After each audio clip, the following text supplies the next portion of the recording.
ce message et cet enseignement éternel, Dieu de gloire, bénisse la vie de quelqu'un, commençant par moi-même. Faible devant ton trône, j'ai besoin de ta main. Faible devant ton trône, j'ai besoin de ton huile sainte. Seigneur éternel, Dieu de gloire, ma prière devant toi, Seigneur, que tu me permettes, éternel Dieu, à dire ce matin ce que je dis dire, ça ne m'écarte en rien.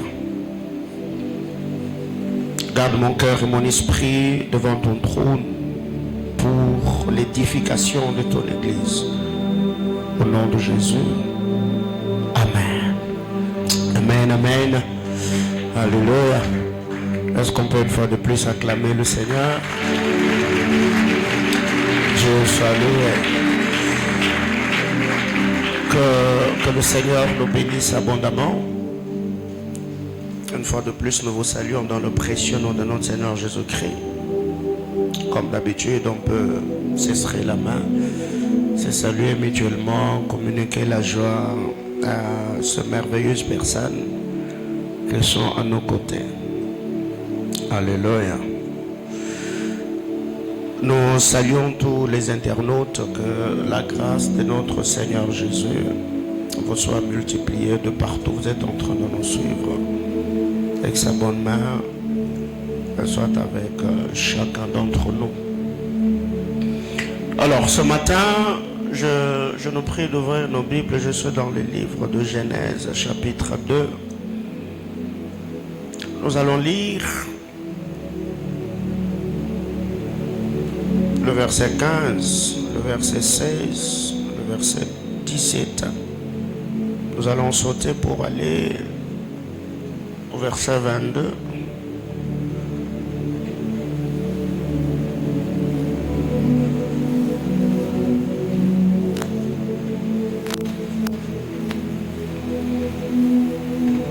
Genèse. On peut d'abord lire le verset 9. On va sauter pour aller au verset 15. Genèse chapitre 2, le verset 9. L'Éternel Dieu fit pousser du sol des arbres de toute espèce, agréables à voir et bons à manger.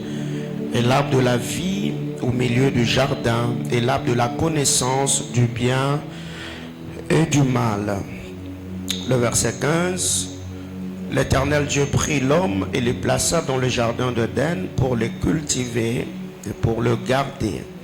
L'Éternel Dieu donna cet ordre à l'homme: tu pourras manger de tous les arbres du jardin, mais tu ne mangeras pas de l'arbre de la connaissance du bien et du mal, car le jour où tu en mangeras, tu mourras.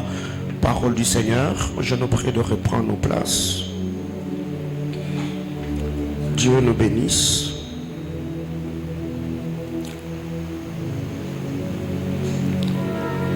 Genèse chapitre 3.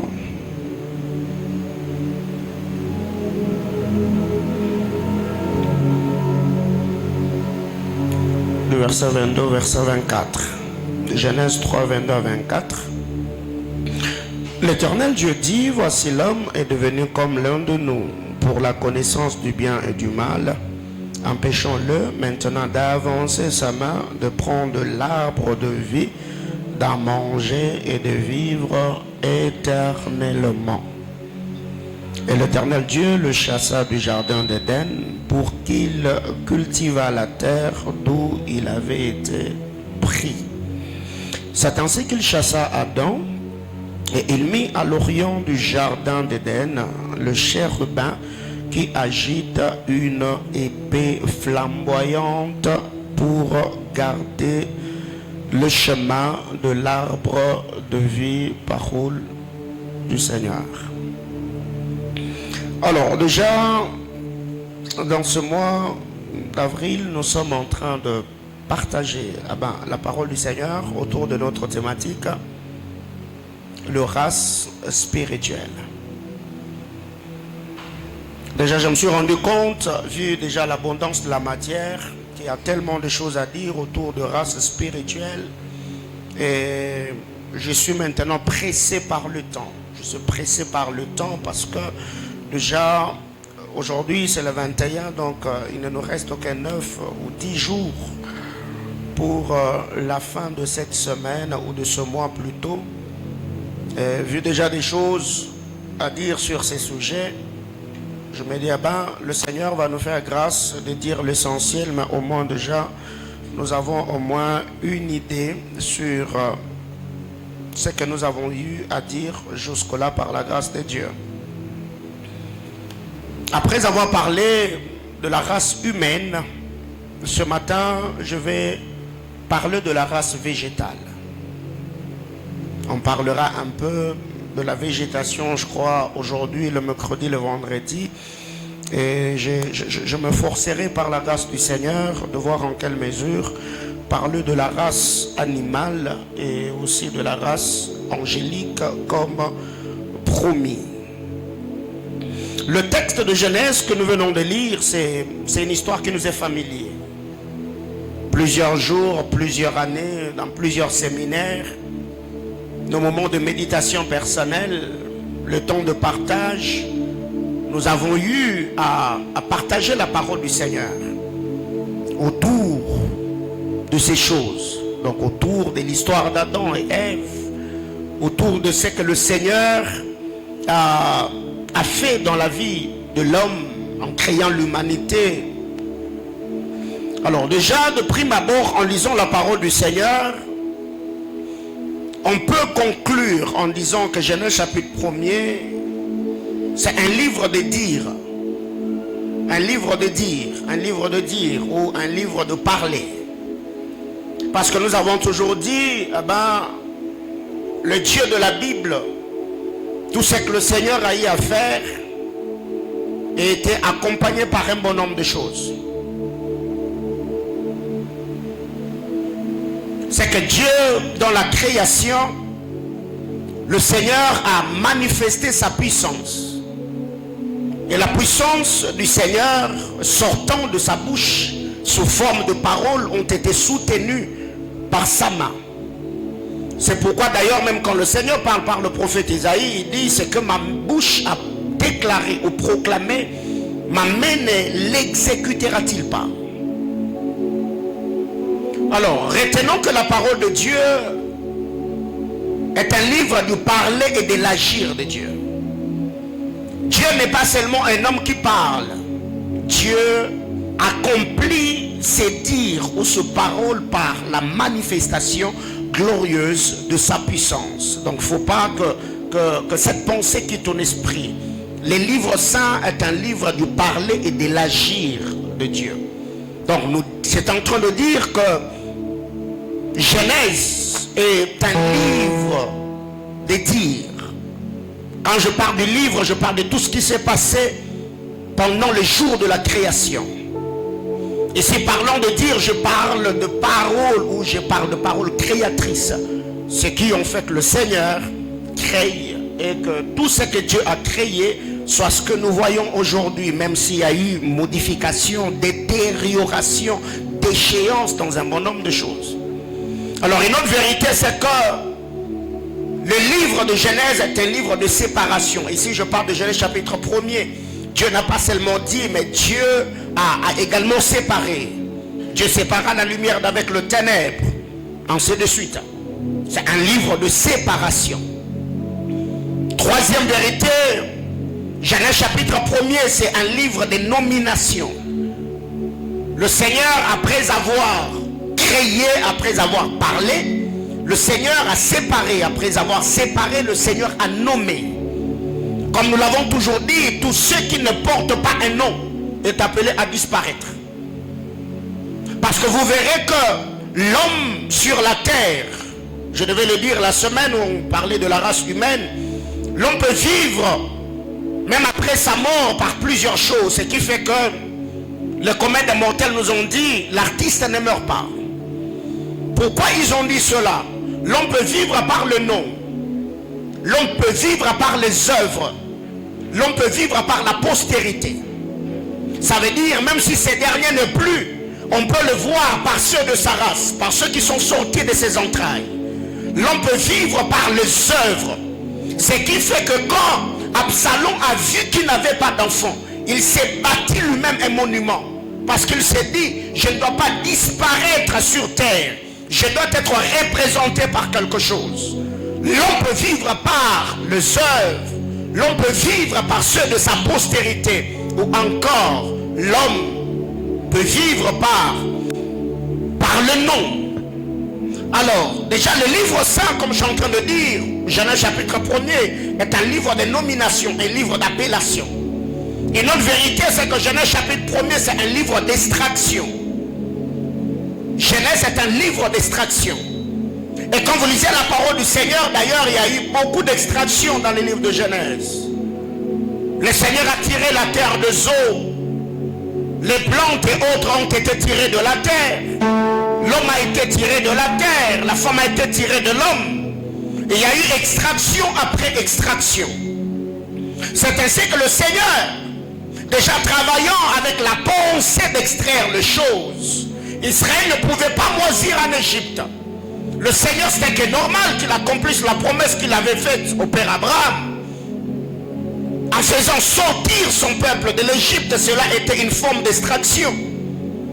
Même notre salut est une forme d'extraction. C'est lorsque le Seigneur a dit à l'apôtre Paul, il a dit, je t'envoie vers le païen pour que tu leur ouvres les yeux, qu'ils quittent de ténèbres à la lumière de la puissance de Satan. Le fait que la Bible, dans les épîtres apolliniennes, quand la Bible raconte en disant que le Seigneur par sa mort, il nous a transportés dans le royaume du Fils de son amour, c'est une forme d'extraction. On était sur terre, dans un milieu hostile, dangereuse. Le Seigneur, il nous met à l'abri, en nous amenant dans le royaume du Fils de son amour. C'est une forme d'extraction. C'est que vous devez savoir que la bénédiction est une forme d'extraction. Quand Dieu te bénit, il t'extrait de quelque chose. Quelqu'un qui est célibataire, il est célibataire parce qu'il n'est pas marié. Les jours où le Seigneur va lui donner le mariage, c'est que le Seigneur t'a extrait du célibat. Quelqu'un qui était chômeur, quand le Seigneur lui donne le boulot, il a extrait du chômage. Alors vous devez comprendre que tous les jours de notre vie, il y a un bon nombre de choses que le Seigneur accomplit et réalise par la manifestation glorieuse de sa toute-puissance. Le livre saint est un livre d'extraction. En lisant la parole du Seigneur, la Bible déclare, Dieu dit dans Genèse chapitre 1, créons l'homme à notre image et selon notre ressemblance.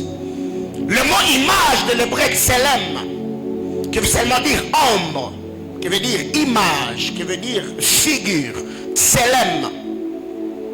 Ce qui fait que Adam dans le jardin d'Éden n'était pas seulement l'ambassadeur de Dieu, n'était pas seulement co-ouvrier avec le Seigneur, mais il était son représentant. Au point où, là où le bonobo, les chimpanzés et autres bêtes pouvaient être en train de s'amuser dans le jardin, en voyant Adam de loin, ils pouvaient le confondre en disant que le Créateur est là. Mais il suffisait seulement que ces bêtes s'approchent d'Adam pour se rendre compte que ce n'était pas Elohim, c'était Adam. Parce que l'homme était créé à l'image, à la ressemblance de Dieu.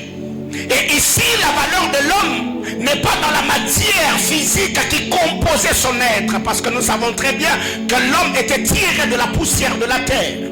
Mais la valeur de l'homme est dans le souffle, dans le roi que le Seigneur a soufflé en lui. C'est là que la Bible déclare, l'homme devint une âme vivante. C'est que la valeur de l'homme n'est pas dans la matière physique qui composait son être, mais la valeur de l'homme est dans le roi, dans l'esprit de Dieu qui habitait en lui. Selem. Et ce mot Selem doit nous amener dans le Tselment. Selem, c'est le figure. Selem, c'est l'image. Le Tselment, c'est la communion, c'est l'intimité. Selem, comme je suis en train de dire, c'était S-E-L-E-M. Tselment, vous ajoutez d'autres lettres après. C'est que l'homme est créé comme Selem. Mais c'est quand l'homme entrait en intimité, en communion avec le Seigneur, que par la communion, l'excellment était activé. Ça veut dire la révérence, l'adoration, le fait de vénérer l'être supérieur, le fait d'entrer en contact avec l'être suprême. Alors ce que nous devons retenir, c'est que cet homme était le représentant ou l'ambassadeur de Dieu. Le Seigneur lui avait confié tout ce qu'il avait créé. Créé dans le jardin, il était ouvrier avec Dieu. Le Seigneur l'avait associé à l'achèvement de son travail pour qu'il puisse nommer les animaux. L'homme ayant en lui la sémence de Dieu, c'est cette sémence qui gardait l'homme dans la communion. Sûrement quelqu'un est en train de dire, bon, on parle de la race humaine, on parle de la race végétale. Alors qu'est-ce qui arrive, ce que nous devons retenir? L'homme ayant la sémence de Dieu, c'est cette semence-là qui gardait l'homme dans une communion parfaite avec son Créateur. Ce qui fait que les choses que nous vivons aujourd'hui est une succession de plusieurs choses. La déchéance de l'homme est une succession de plusieurs des choses. Le chaos dans lequel l'univers ou l'humanité se retrouve aujourd'hui, c'est une succession de choses. C'est que la première des choses, c'est que, parlant de la race angélique, il y a un être qu'on appelait Lucifer, le chérubin protecteur aux ailes déployées, qui s'est rébellé devant le trône du Seigneur parce que la Bible déclare que l'orgueil a été trouvé en lui. Et il y a eu un problème au ciel. Et cet être de gloire a été précipité sur terre avec un nombre d'anges, un quart d'ange qui s'était attaché à lui. Et quand il descend sur terre, il y a eu le chaos. Le Seigneur vient utiliser l'autorité apostolique. Il remet les choses en ordre. Dieu dit que la lumière soit, parce que la terre était informée vide. Il y avait les tohubohu. Le Seigneur crée. Et Dieu prend l'homme, il le place dans le jardin. Et vous verrez que dans ce jardin, il y avait que l'homme et la femme. Et c'est que le Seigneur avait créé. Le seul qui s'invitait dans ce jardin, c'était Elohim. C'est lui qui venait pour communier avec Adam. Et cela se faisait au temps du soir. Le Seigneur a créé, le Seigneur a fait le travail. Et déjà, comme Lucifer, Satan, l'accusateur, s'était rebellé devant le trône du Seigneur, il est descendu sur terre. Il a tenté l'homme. Il a poussé l'homme au bout. Le bouchon était poussé un peu trop loin. L'homme a désobéi à la parole du Seigneur.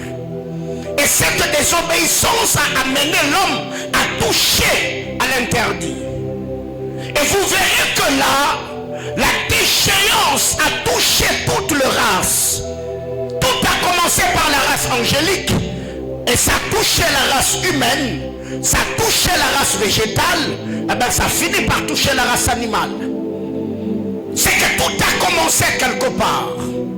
Alors qu'est-ce que nous devons retenir ce matin? La présence de l'homme dans le jardin d'Éden était conditionnée par l'être avec qui l'homme s'entretenait.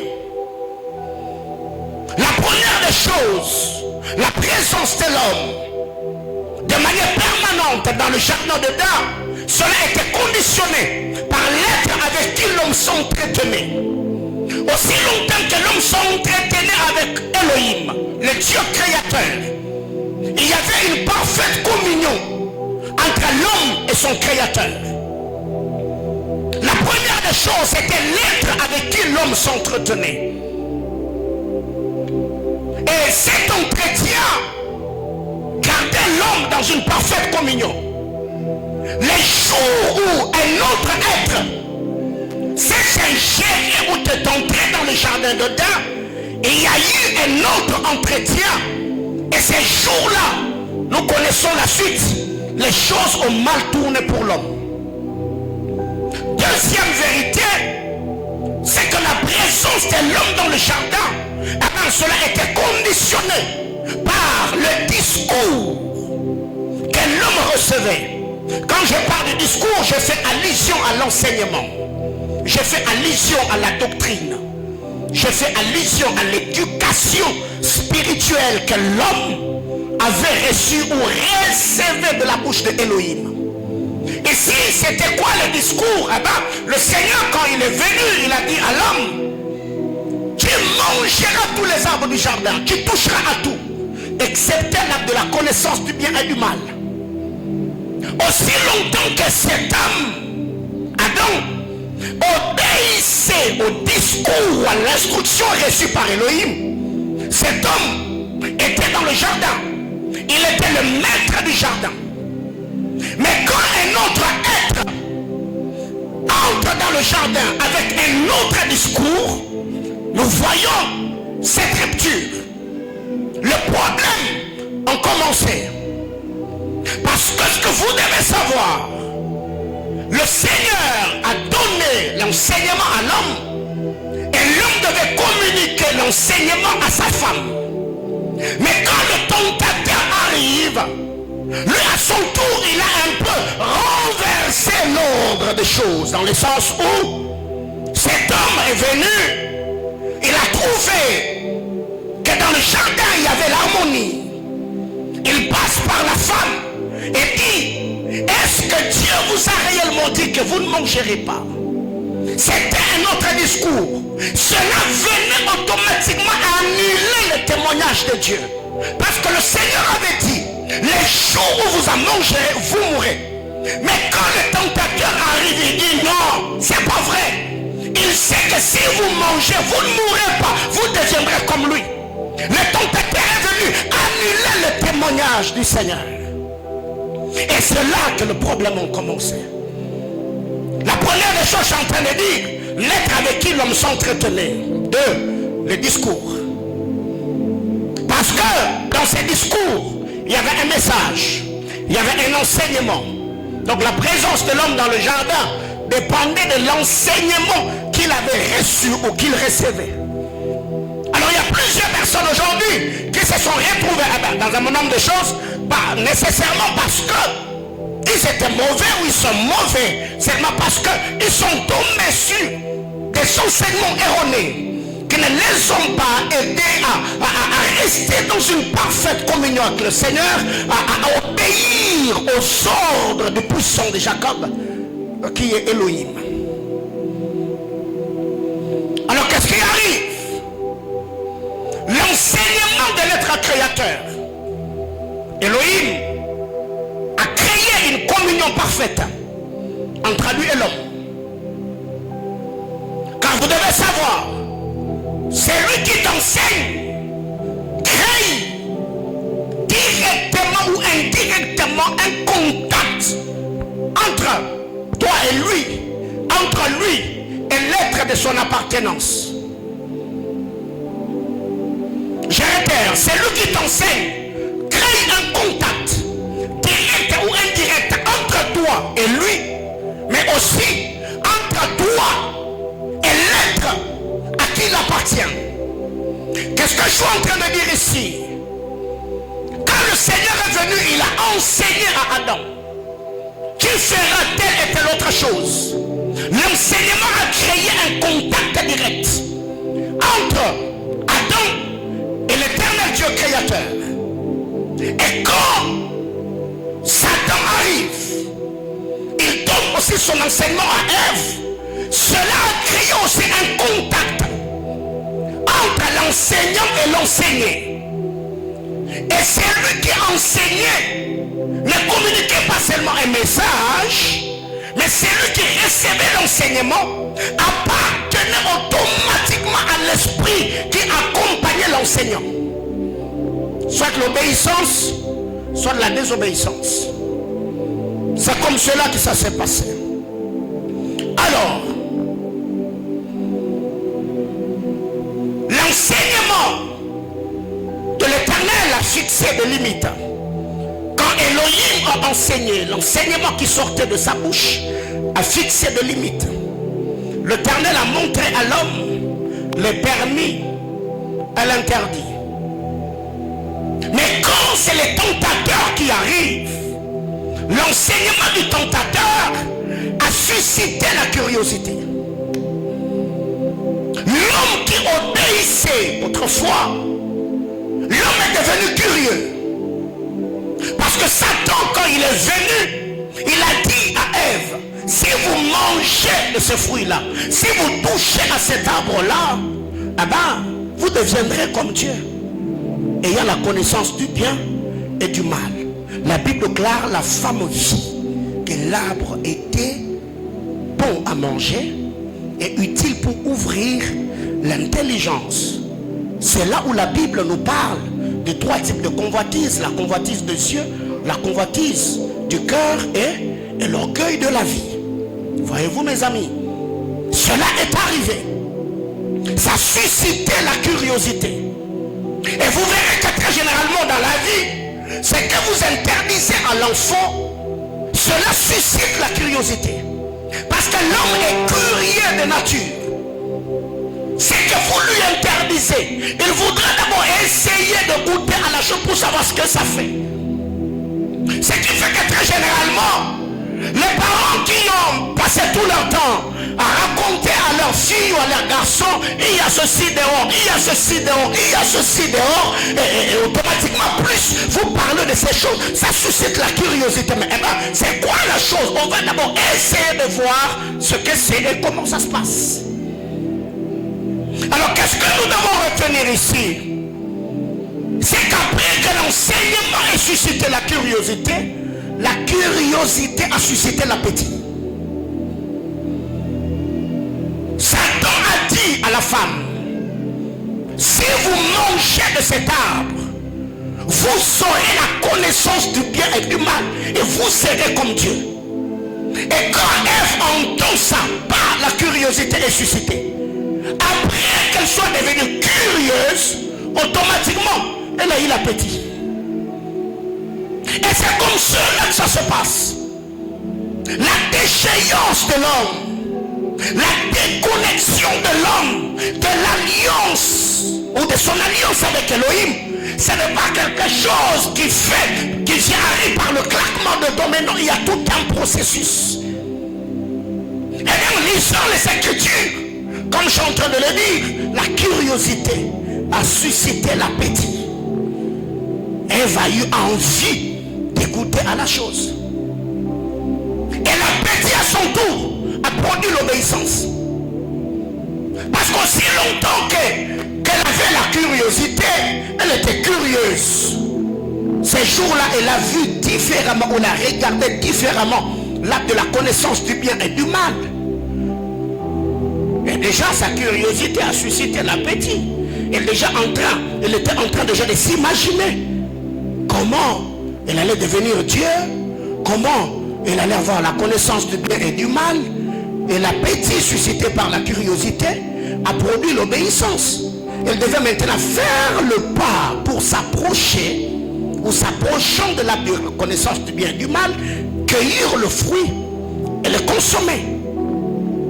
C'est que vous verrez que quand quelqu'un obéit à une instruction, à une divinité, il y a une puissance qui anime son esprit ou qui oriente son âme quelque part. C'était simple. Quand elle regarde, elle dit, ok, donc si je touche et je mange, je deviendrai comme Dieu. J'aurai la connaissance du bien et du mal. La curiosité suscite l'appétit et l'appétit produit l'obéissance. Elle a fait le pas maintenant pour exécuter, obéir à l'enseignement de Satan.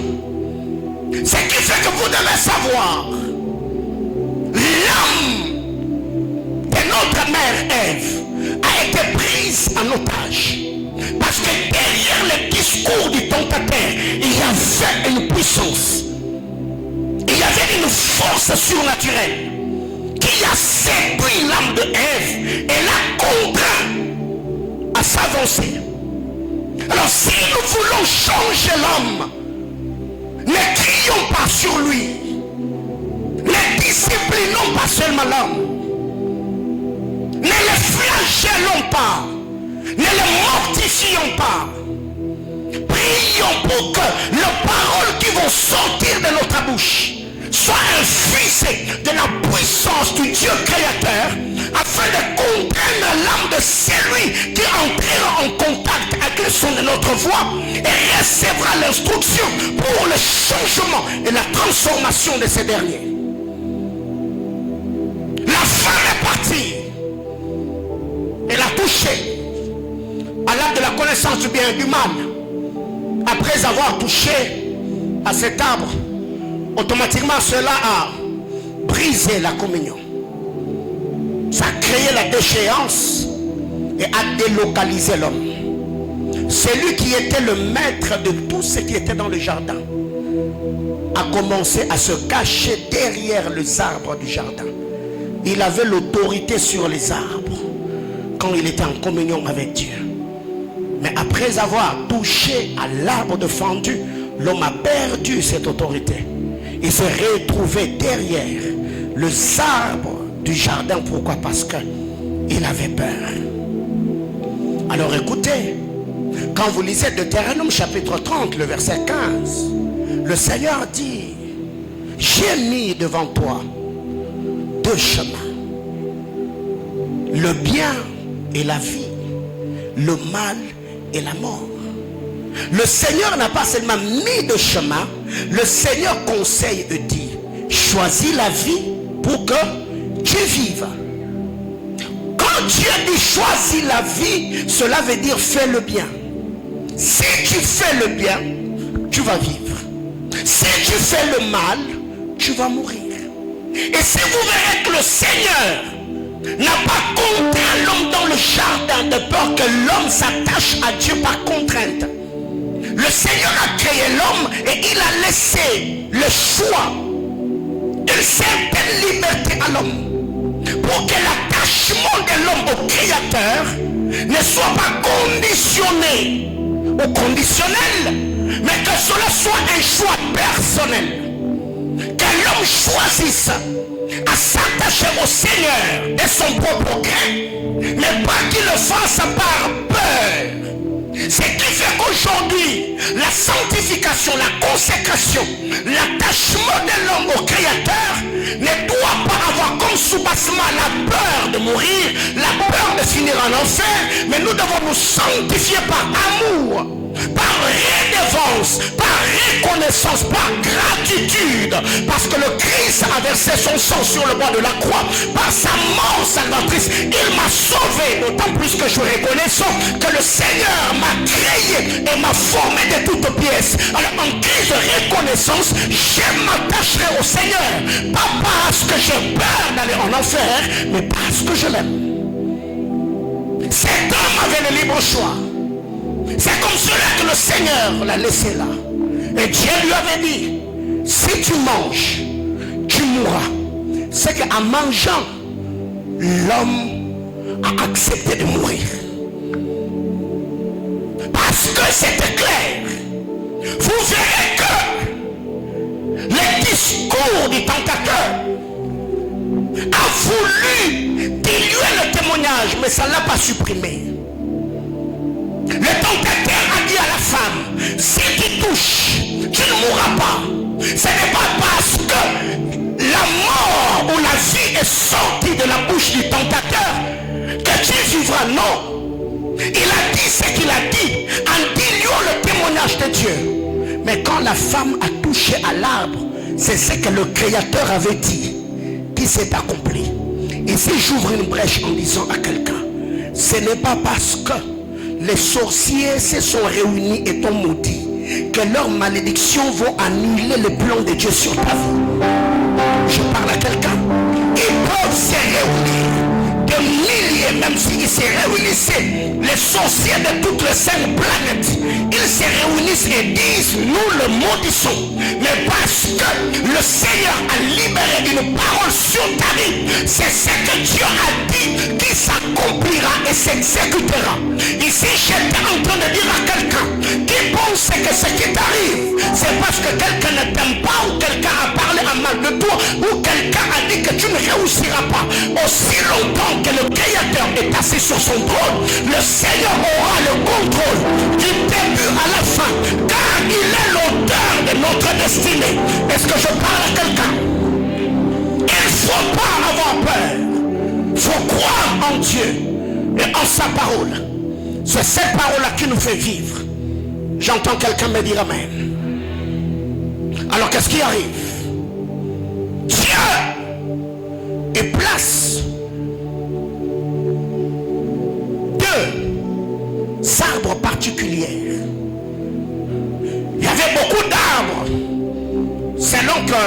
Moïse nous a rapporté dans le livre de Genèse. L'homme avait même accès à l'arbre de vie. Donc l'homme mangeait le fruit de l'arbre de vie. Prenons l'exemple aussi, quand le Seigneur dit, tu mangeras de tout le fruit des arbres, y compris l'arbre de vie. Parce que cet arbre-là avait des propriétés, il faut que j'appelle cela propriété, ou de vertu pour renforcer la vie de Dieu dans l'homme. De la même manière que quand nous recevons Christ, la vie de Dieu, les logiciels de l'éternité est installé dans notre cœur, dans notre esprit, par l'habitation du Saint-Esprit. Mais cette vie est entretenue par la parole. Cette vie est entretenue par l'évangile.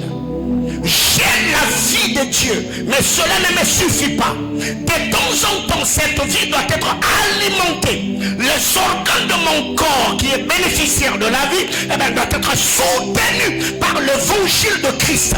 Plus je reçois les messages de la parole, plus la vie qui est à moi devient réellement une vie.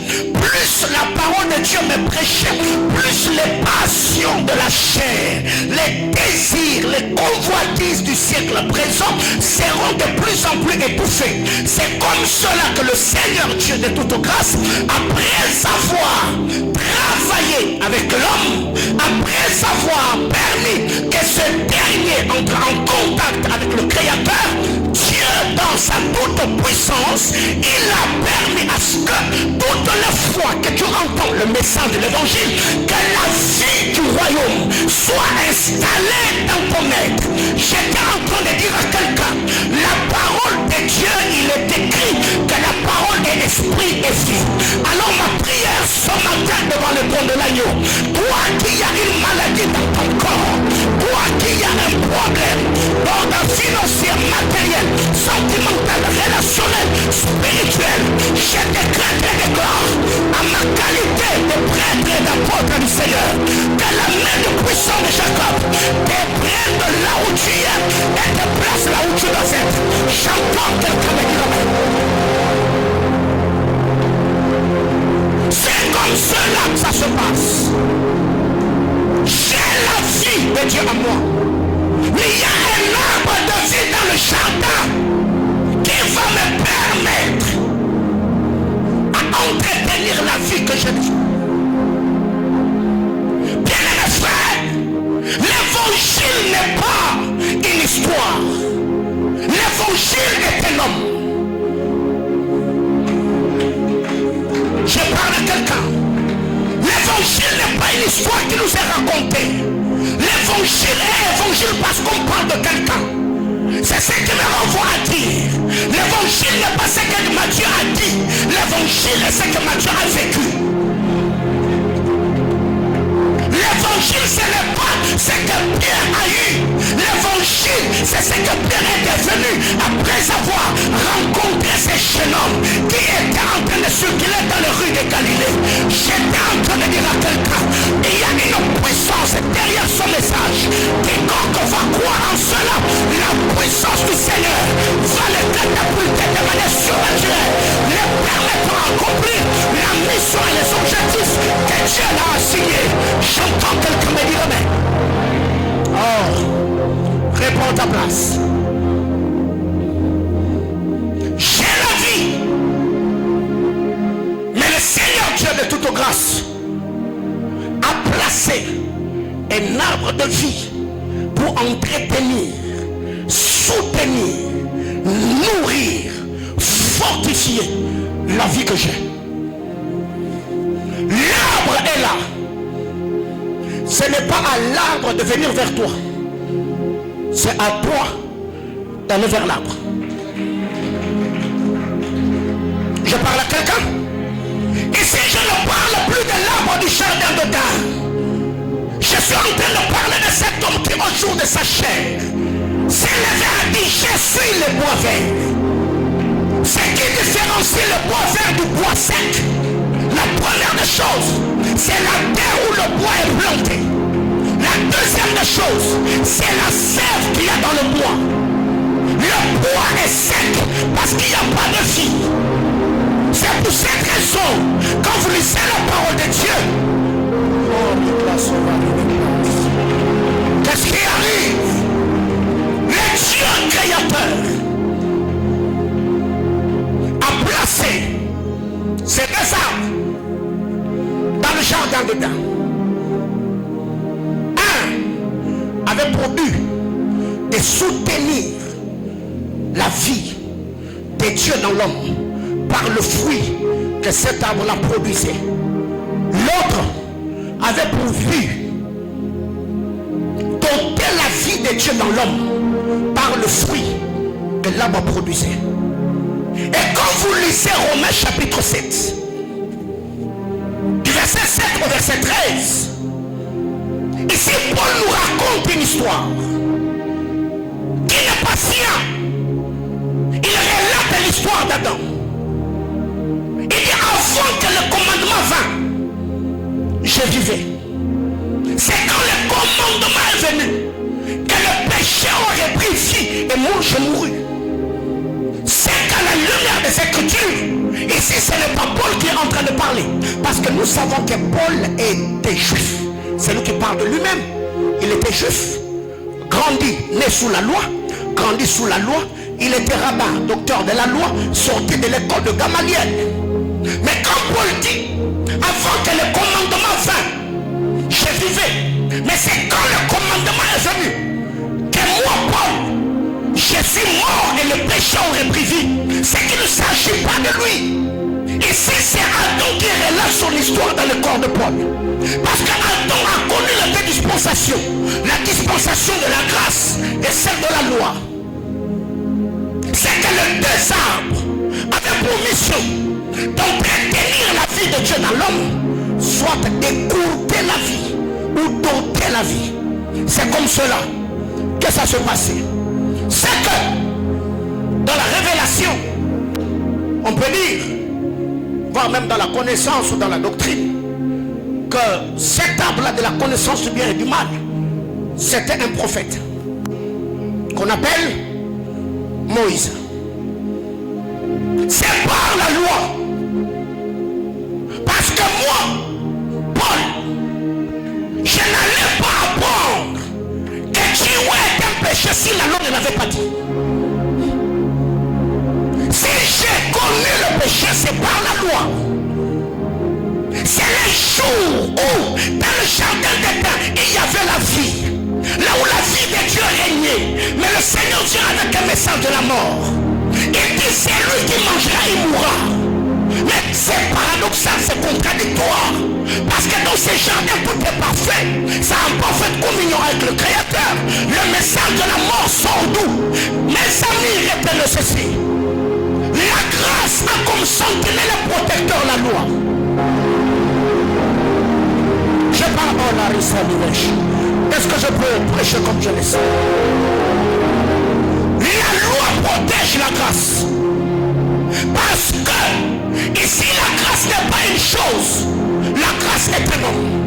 C'est pourquoi la Bible déclare, la loi est venue par Moïse, mais la vérité et la grâce ne sont pas venues par Jésus, mais sont venues avec Jésus.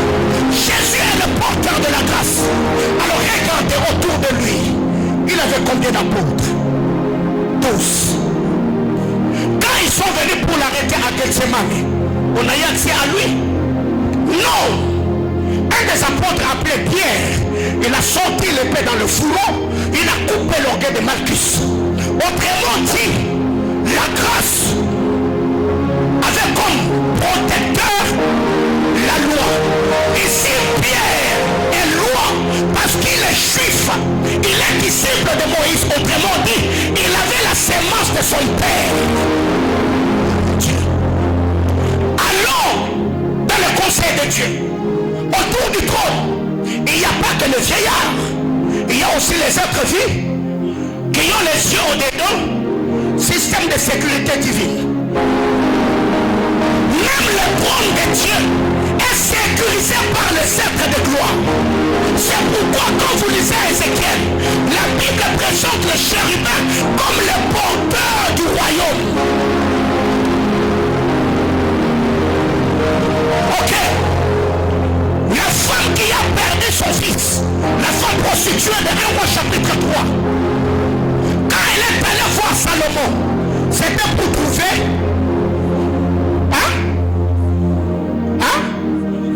solution, n'est-ce pas? Autrement dit, Salomon était porteur de la grâce dans la vie de cette femme. Mais le trône de Salomon était entouré par combien de lions? Quand vous lisez la parole de Dieu, la Bible déclare, le trône de Salomon était entouré par 12 lions. 6 lions à droite, 6 lions à gauche. Et pour arriver là où il y a le trône du roi, tu dois passer 6 degrés. C'est que pour que Salomon s'assied sur le trône, il doit passer 12 marches-pieds. Et de part et d'autre, il y a combien de lions? 12 lions, n'est-ce pas? Or la Bible déclare, c'est lui qui devait venir comme Messie.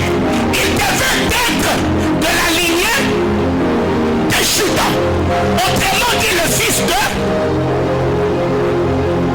de David. David est le roi. Le Messie devait être le fils de la lignée de David, n'est-ce pas? Quand Christ est venu, il avait combien d'apôtres?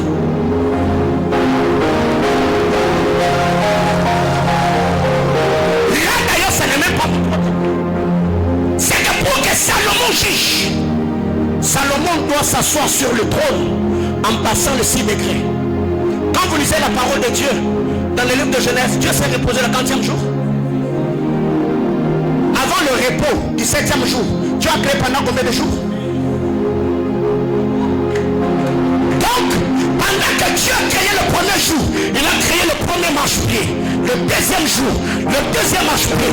Quand il en a fait 6, la Bible déclare, le Seigneur s'est assis, il s'est reposé et sanctifia le 7e jour.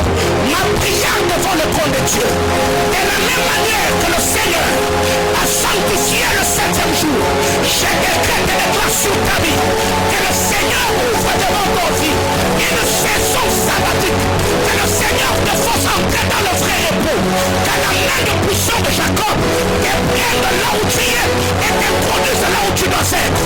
J'entends quelqu'un me dire amen. C'est que cet arbre représente la loi, représente un homme, Moïse. Mais aussi, cet arbre-là, de la connaissance du bien et du mal, peut représenter un autre arbre dans la Bible que j'appelle la vigne. Parce que quand vous lisez la parole de Dieu, il n'y a qu'une nourriture qui a pu amener l'homme à se retrouver nu. Quand vous lisez la parole de Dieu dans le livre de Proverbes, la Bible déclare l'habit, la gloire et l'habit de roi. Qui était le roi du jardin? Adam. Dieu n'était qu'un invité de Marc. Il venait dans le jardin pour s'entretenir avec lui. Mais la responsabilité du jardin était entre les mains de l'homme. Et la gloire d'Adam, c'était la gloire. L'habit d'Adam, c'était la gloire qu'il avait. Ce qui fait que les jours où Adam s'est retrouvé nu, c'est les jours où il a mangé l'arbre de la défendu, l'arbre de la connaissance du bien et du mal, n'est-ce pas? Qu'est-ce qu'il y a déshabillé à Noé? Qu'est-ce qu'il y a déshabillé Noé? La vigne, n'est-ce pas? C'est que quand il a touché à la vigne, il a consommé la vigne, Noé s'est déshabillé. C'est que dans la révélation, l'arbre de la connaissance du bien et du mal ne représente pas seulement un homme qui a la loi Moïse, mais ça peut aussi représenter la vie. Alors j'étais en train de dire à quelqu'un ici, il n'y a pas que l'arbre de la connaissance du bien et du mal qui a la capacité de déshabiller l'homme. Mais il y a aussi un autre repas dans la Bible qui a la capacité d'ouvrir les yeux de l'homme. C'est ce qu'on appelle le miel. La Bible déclare, quand Jonathan, fils de Saül, est entré dans le champ. Il a trouvé le miel. Le miel a ouvert les cieux. J'étais en train de dire à quelqu'un, si le péché d'Adam avait ôté la vie sur toi, j'ai pris que le miel qui sort du trône de Dieu ouvre tes yeux afin que par les yeux ouverts, que tu vois là où est ton ami, que tu le récupères. Ah, est-ce que je bénis quelqu'un ce matin? La loi a ouvert mes yeux et m'a poussé à perdre mon habit. Mais le miel peut ouvrir mes yeux et me permettre de récupérer mon habit. J'étais en train de dire à quelqu'un, l'habit peut être cette onction, l'habit peut être ta santé, l'habit peut être ton travail, l'habit peut être ta paix. Ma prière ce matin, je suis comme c'est Moïse qui a frappé dans le rocher, pas pour que l'eau sorte, mais pour que le miel puisse sortir. Je déclare, Samson étant prophète, il nous a dit, du vent est sorti le doux. C'est que le miel sort dans un homme. C'est lui qui mangeait autrefois. Il a changé de régime alimentaire. Parce que dans la loi, Dieu opérait comme roi, il opérait comme prophète. Ça veut dire les deux carnivores parmi les êtres qui sont autour du trône, les lions et l'aigle. Mais quand le Seigneur vient dans la nouvelle alliance, le Seigneur a changé de régime. Il est devenu l'homme, il est devenu le deux. J'étais en train de dire à quelqu'un que le Seigneur Dieu de toute grâce puisse ce matin placer le collier sur tes yeux, que tu vois où est le mariage, que tu vois où est ton travail, que ce que tu ne voyais, le pari de la sauver de grâce. Je décrète de grâce ce matin, m'appuyant sur l'alliance du Dieu de ma jeunesse, que le Jésus-Christ, le Dieu de mes apparitions, puisse réjouir le cœur de l'homme et le cœur d'une femme ce matin. M'élever du haut de cette hôtel, je déclare que tu vois ce que tu n'avais jamais vu. Ce n'est pas moi qui le dis. La Bible déclare, c'est que l'œil n'a pas vu, c'est que l'oreille n'a pas entendu, ce qui n'est jamais monté dans le cœur de l'homme. Alors j'étais en train de dire, c'est que les oreilles de ta famille n'ont jamais entendu, c'est que les yeux de ta famille n'ont pas vu, ce qui n'est jamais monté dans le cœur comme projet sur ta vie. Ce sont des choses que je...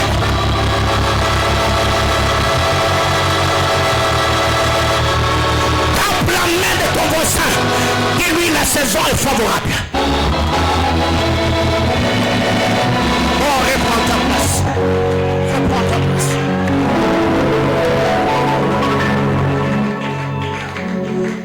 Je sens mon esprit en feu ce matin.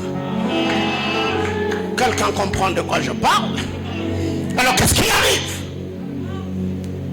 Dieu, dans sa manière de faire, il est stratège. Dieu, dans sa manière d'opérer, il fait les choses au-delà de l'entendement humain. Dieu place deux arbres. L'un pour soutenir la vie de Dieu dans l'homme par l'obéissance, l'autre pour détruire la vie de Dieu dans l'homme par les désobéissances. Cela avait pour but de faire quoi? De garder l'homme dans l'obéissance par rapport au choix qu'il allait faire. Pourquoi quand Dieu arrive, Dieu regarde Adam et dit, Adam, as-tu mangé à l'arbre que je t'avais défendu? C'était quoi la réponse d'Adam? La femme que tu as mis à mes côtés. Bien aimé, Adam n'était pas bête. Adam était prophète. Adam avait l'esprit de Dieu en lui. Adam savait, parce que quand vous lisez la parole du Seigneur, dans les livres de Proverbes, la Bible déclare, maudit soit celui qui place un piège sur le chemin de l'aveugle pour le faire tomber. Je parle à quelqu'un. Maudit soit celui. Dans d'autres versions on dit, adore celui qui met un morceau de pierre sur le chemin de l'aveugle pour le faire tomber, c'est que quand Adam voit, il dit à Dieu, quand cette femme que tu m'as donnée n'était pas là, j'étais aveugle, je ne voyais pas. Si je vois aujourd'hui, c'est toi qui as placé cette femme à mes côtés. Quelqu'un a compris?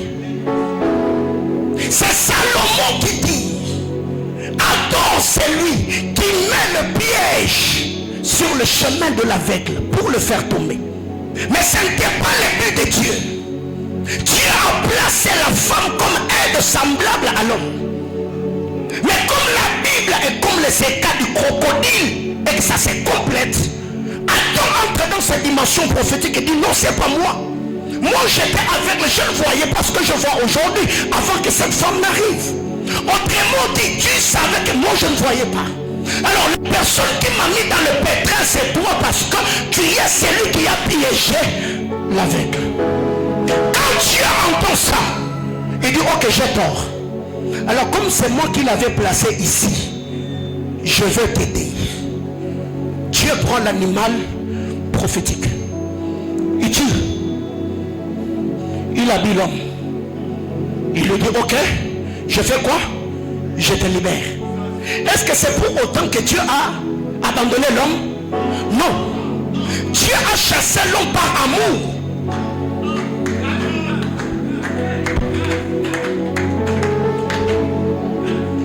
Dieu a chassé l'homme par amour. Dieu aimait tellement l'homme, il a dit non, je ne veux pas qu'il demeure un éternel pécheur.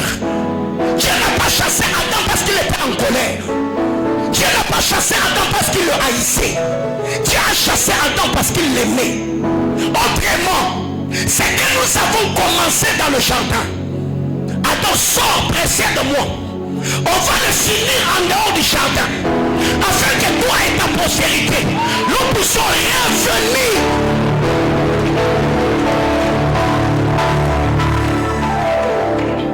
Pourquoi toi et moi nous sommes sûrs qu'on ira au paradis? Paradis veut dire paradeiso. Paradeiso veut dire jardin du roi.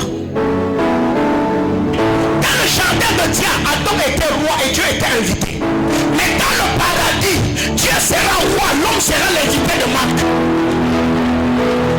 J'étais en train de dire à quelqu'un, la Bible déclare l'éternel châtie, c'est lui.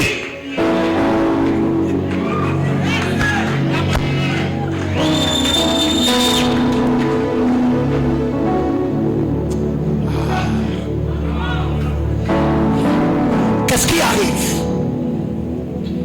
Dieu, quand Adam lui dit c'est la femme que tu as mis à mes côtés, Dieu n'a jamais contesté. Dieu n'a jamais dit tu as menti. Dieu a accordé. Il a dit tu m'as eu. Alors, comme c'est par moi que tu as eu la femme, laisse-moi alors corriger les choses. Dieu a-t-il demandé l'autorisation d'Adam pour tuer la bête dans le jardin? Non. Parce que la bête que Dieu avait tuée dans le jardin n'habitait pas le jardin.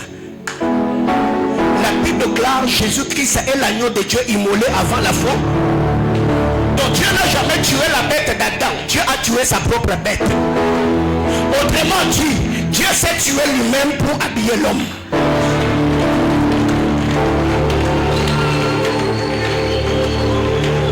Parce que quand vous lisez le livre de Lévitique et vous lisez Hébreu, la Bible nous montre noir sur blanc que Jésus-Christ est le sacrificateur qui s'est sacrifié.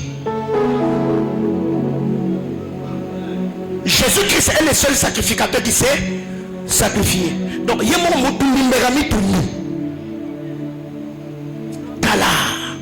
tu es dans la dispensation la plus glorieuse. La compréhension de ces choses est comme ils sont têtus. Peu importe la réalité auquel tu seras confronté, d'aussi longtemps que tu sais que Jésus-Christ est assis sur le trône, la certitude, l'assurance et la ferme conviction seront dans mon cœur. Je sais et je sais, peu importe le temps que ça prendra, ça finira par prendre. Je parle à quelqu'un. Bon, reprends ta place. minutes qui me restent. Dieu a placé l'arbre de la connaissance du bien et du mal. Et l'homme est allé toucher à cet arbre, il a mangé. Et savez, ce que j'aime avec Satan, c'est que il a dit une vérité, mais qui n'était pas totale, globale ou intégrale. Il a dit, si vous touchez à l'arbre défendu, vos yeux vont s'ouvrir. Est-ce qu'il avait menti? Non. Mais Satan n'a jamais dit que Dieu va vous maudire. Ça, il ne dira jamais. Il n'avait jamais dit que vous serez chassés. Il n'a jamais dit que les enfants qui sortiront de vos entrailles vont s'entretuer entre eux. Ça, Satan n'a jamais dit. C'est pourquoi, quand Jésus parle de lui dans le livre de Jean, il dit aux Juifs, vous êtes meurtriers comme votre Père, qui fut meurtrier dès le commencement. Il est menteur. Il a menti dès le commencement. Eh bien, il n'y avait pas que l'arbre de la connaissance du bien et du mal.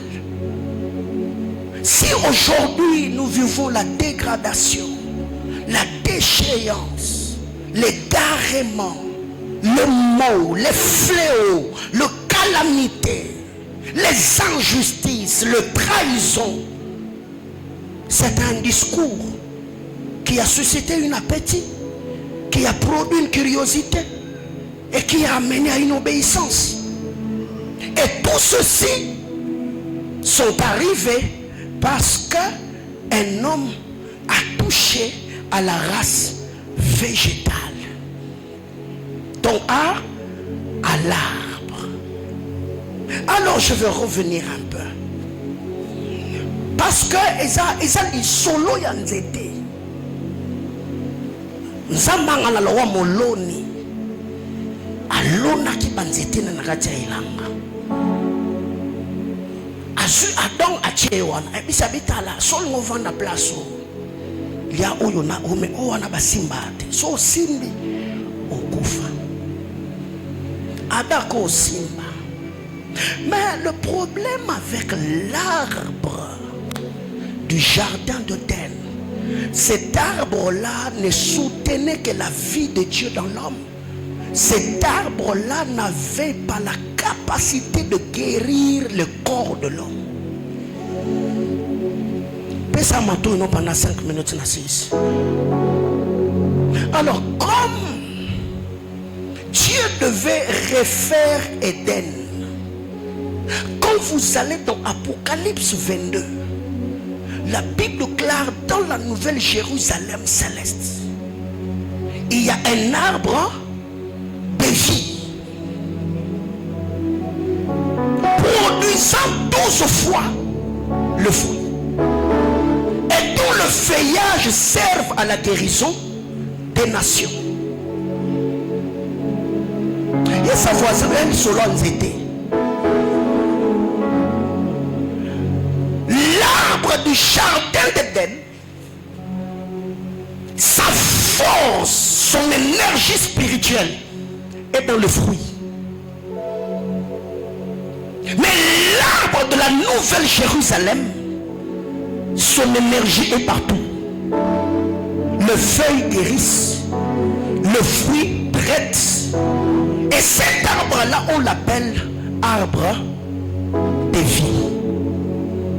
Ce qui fait que quand le Seigneur s'est mis à créer, il a placé chaque pièce à sa place, jouant un rôle particulier, précise et bien déterminé dans la création. Mais quand le tentateur est arrivé, il a désorganisé, désorienté, déséquilibré, désordonné les choses. Dieu dit ok, comme moi et l'homme, on avait le rendez-vous que dans le jardin. Ce qui fait que Jésus, après sa mort, on le prend, on l'amène dans une tombe qui était dans un jardin. la femme ou le femme arrive. On parle d'ailleurs de Marie. Elle a rencontré le Seigneur. Elle dit, Seigneur, montre-moi où vous l'avez mis. La Bible claire, elle pensait que celui avec qui elle s'entretenait était un jardinier.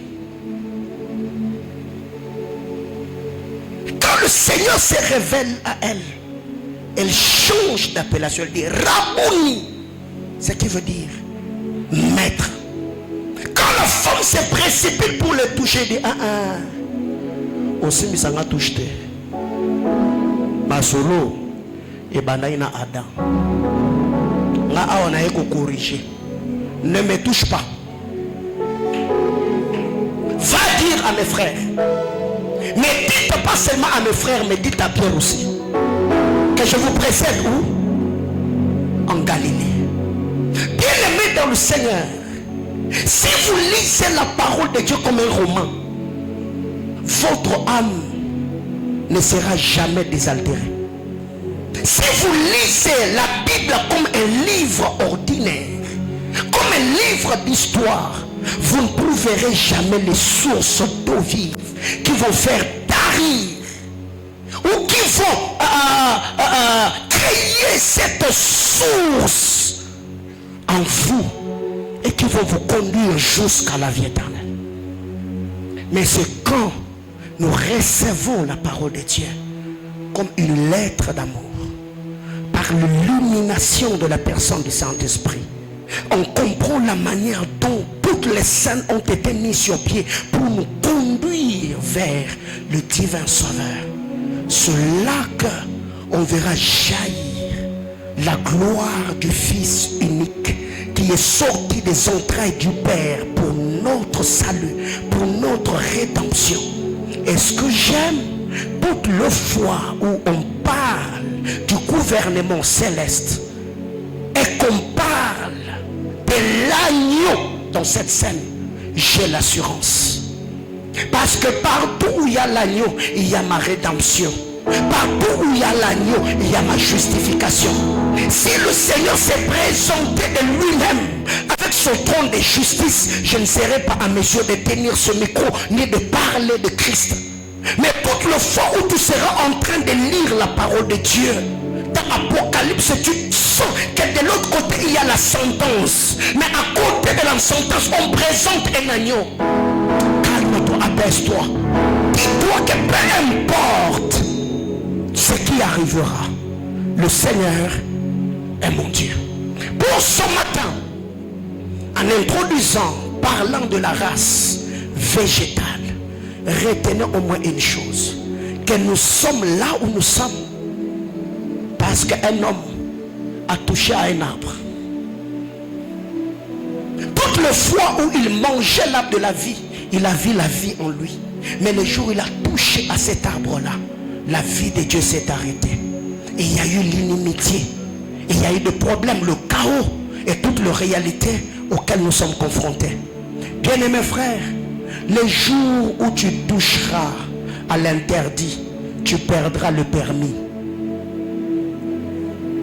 Je parle à quelqu'un?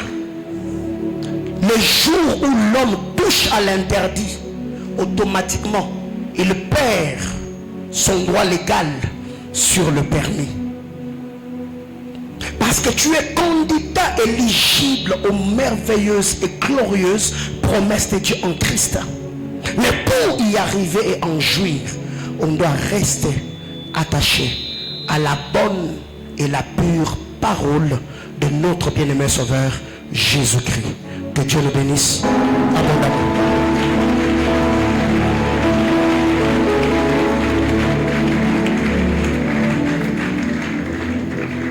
Ce matin, pendant 5 petites minutes, nous allons prier le Seigneur.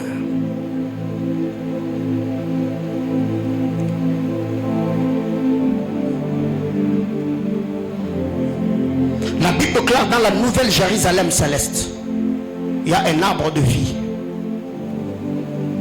dont le feuillage serve à la guérison, pas d'une nation, à la guérison des nations. Dans l'ancienne alliance, la guérison était sur ses ailes. Mais dans la nouvelle alliance, la guérison est sur le feuillage de l'arbre de vie. Et cet arbre, je ne parle pas d'un arbre, mais je parle de nom. Jésus-Christ de Nazareth.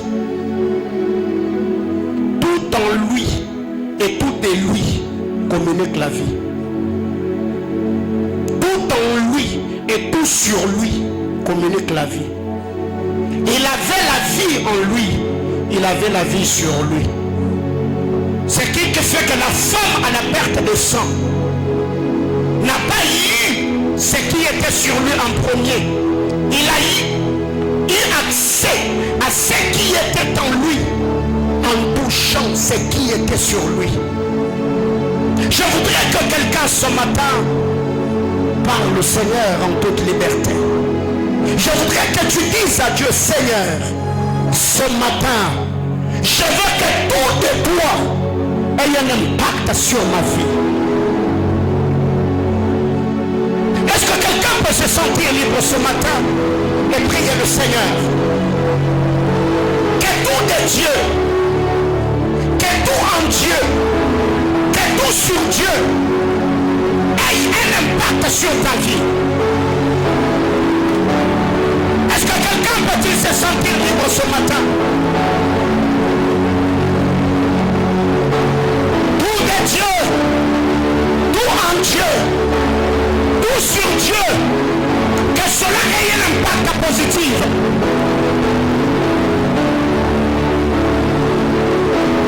Que le Seigneur étende sa main.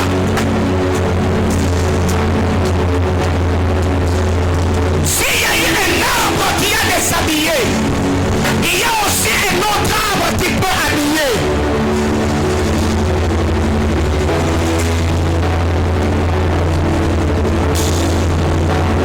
L'arbre défendu a ouvert les yeux pour voir mon état de pécheur. Mais le miel a ouvert aussi les yeux de Jonathan pour qu'il accorde la victoire. Problème qui te tient au cœur ce matin, peux-tu te sentir libre et dire à Dieu, Seigneur, je m'attends à toi.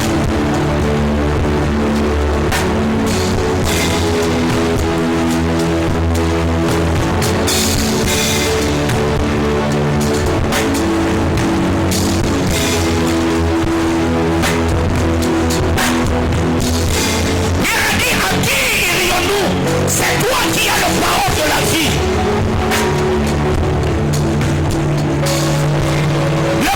Qui sortent de ta bouche soutient le sang languissant. Les paroles qui sortent de toi habillent ceux qui sont déshabillés. Les paroles qui sortent de la bouche du Créateur soutiennent l'âme abattue. Est-ce que quelqu'un peut-il se sentir libre ce matin? Élevons la voix et priez le Seigneur.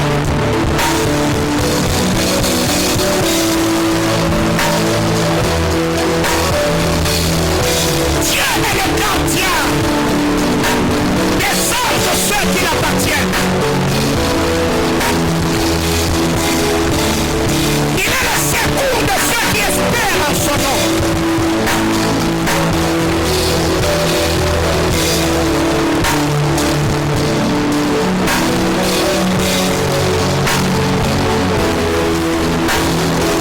L'Éternel châtie celui qui l'aime.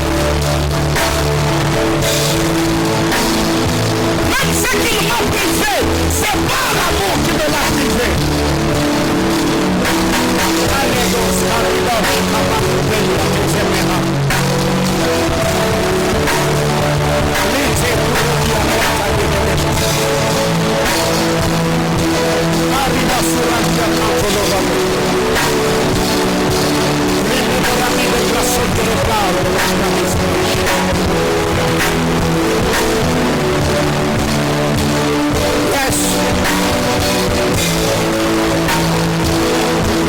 Yes.